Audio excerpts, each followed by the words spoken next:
Are you ready? I think you are. My name is Horton, first name Tony, and I want to today talk about your abadabadooyas, your core, your transverse abdominis, all right? Your intercostal muscles, this band that goes right here that saves your life and or makes your life miserable, right? So we don't want a miserable life, we want an awesome life. And so I'm gonna show you 1, 2, 3, 4, 5, 6 moves that I like, that I use just wherever I am. You know, I mean, one thing about abs, all you need is the human body, Mother Earth, and Sir Isaac Newton's law of gravity, and you get down there and do it. We got 2 on the front side, 2 on the back side, and 2 on the butt side. So let's start with the back side first, all right? Now, if you're a P90X, Power Nation fan, aficionado, and you know this stuff, you've seen these stuff, but it's sometimes like you don't have to do all of ABRAPRAX. You don't have to do these long ab routines.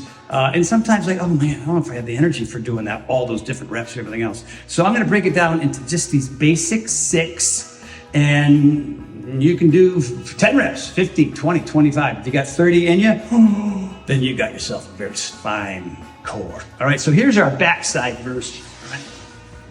Nothing new here on some of this stuff, all right? But I'm just showing you that changing up the sequences and shortening stuff can make it more interesting, and maybe it's something that you want to show up to more often. Okay, so your first one is your bicycle, and I'm going to show you some versions of this that maybe you are aware of or not. All right, so your standard bicycle. All right, leg is extended, knee is in. This is the left one. Here's my right elbow. The fingers are behind the head, but they're not clasped. They're just kind of like this dangling, and the weight of my head is there, but I'm not pulling. You know you're pulling if you start to see your arms and elbows. Oh, that's no good. So you want to keep everything open, all right? Now, I like to play with the speed with these. Sometimes I go slow and isometric, right? And those are usually like maybe, I can do 10 reps like this. Are you ready? 1, 2, right? 10 of those, bang. And then there are various speeds between that one and just, I will get on the deck sometimes, and all I want to do is just 200 of these. 1, 2, 3. You notice that each combination is a rep. So technically, I'm doing 400. It's a lot, all right? And I'll take breaks. Oh God, oh God, oh God, oh God, all right? But it's just, sometimes you just want to dummy it down and just get after it and move, get the heart rate up and pick up the speed, or sometimes you want to go isometrically. Now, it's a classic. Everybody knows him. His name is Scotty Pfeiffer. I think his suit in P90X was Oprah, right? And there's 3 ways you can do the classic Pfeiffer scissors, all right? There's the lay down version, right? You can drop the heel on the ground. You're working on range of motion here, working the lower abdominal area, or you can lift the foot and then you switch it up, all right? You're trying to separate the legs as much as you can. Try to keep them straight. Bent knees, all right? So that's version 1, just your simple, everything's on the ground, working the lower abs. Now, we're gonna engage the rest of the abdominal plate by getting back to our friend here, all right? Lifting. So what I like to do here is I engage this as much as I can. Again, no pulling, none. You're here, and then you do your scissors. So back and forth. You don't wanna do scissors quickly. It's just sloppy and wrong, because you wanna work on that range of motion. You wanna separate those legs. So your maximum pace is here and here, all right? And again, 10, 15, 20, I mean, if you can knock out 50 of those, I don't know who the hell you are, you're doing pretty good. All right, so version 3 on the Pfeiffer scissors. Now this one is rough on some people's neck, all right? But you wanna make sure your chin isn't here, your head isn't back there. You wanna imagine the head is lined up, okay? So you're trying to keep sort of a baseball / softball size space between your chin and your chest. But now I'm gonna reach for the feet. So here's the big kahuna right here, man. Right? So I'm looking at this toe, and then I switch. And I'm looking at that toe, and I switch. And then I'm always reaching up. All right? And if this starts to hurt, you can just take a little break.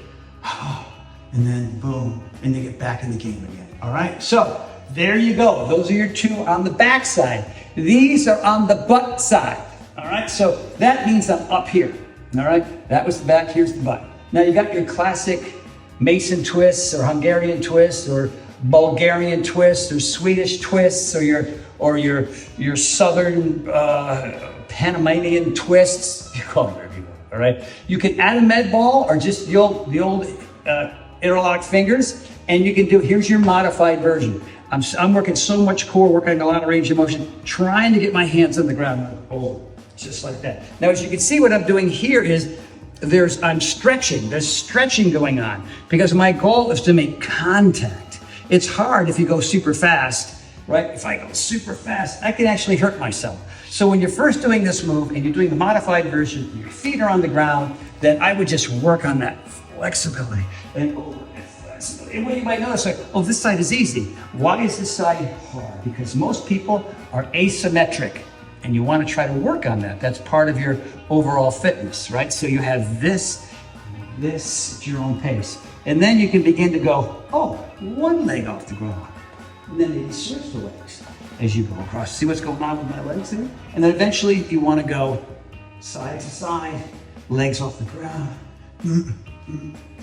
You can pick up your speed here. But don't do the fast ones with your feet off the ground unless you don't have the range of motion. The beautiful thing about maybe a 4 or 6 pound med ball is you get a little momentum, right? And your hands aren't going as close to the floor because the ball is. It's like cheating, but shh, don't tell anybody. That net ball adds a little momentum, all good. So now that's 3 out of 6 here. This is number 4. I call this row your boat. Or just row your boat. You don't need all the extra row your rows. Okay, so there's 2 ways to do this move, and I really like it. And there's ways to cheat here and help improve your range of motion. I start here, chest is up, hands are on knees. You could do the hands out, knees in version. Boom, right? Just like that. You can modify it by putting one foot on the ground. Right, so then the other version is legs are out, hands are in. Whoa, boom, just like this. Again, it's another one where you don't want to do it really fast because it gets really ugly. And so whenever you start to get, let's say your goal is 25 of these, and you're here, working on the chest, and you feel like yourself is rolling back, grab your knees, get yourself back up here, take a couple of breaths, engage the core always, right? Even while you're working the core. Now my chest is up and I can get back to business again. Boom, boom. Row your boat. So there's 4. Now we've done back side, butt side. Let's go front side. Now, on front side, I'm going to show you kind of a basic one. They're called up down, so you can call them whatever you want. You can do them with wide feet or narrow feet, whatever works better. Narrow feet is harder. Wider feet, like say off the mat here, is a little bit easier because I'm more stable. And so up downs is low plank, upper plank, low plank, upper plank.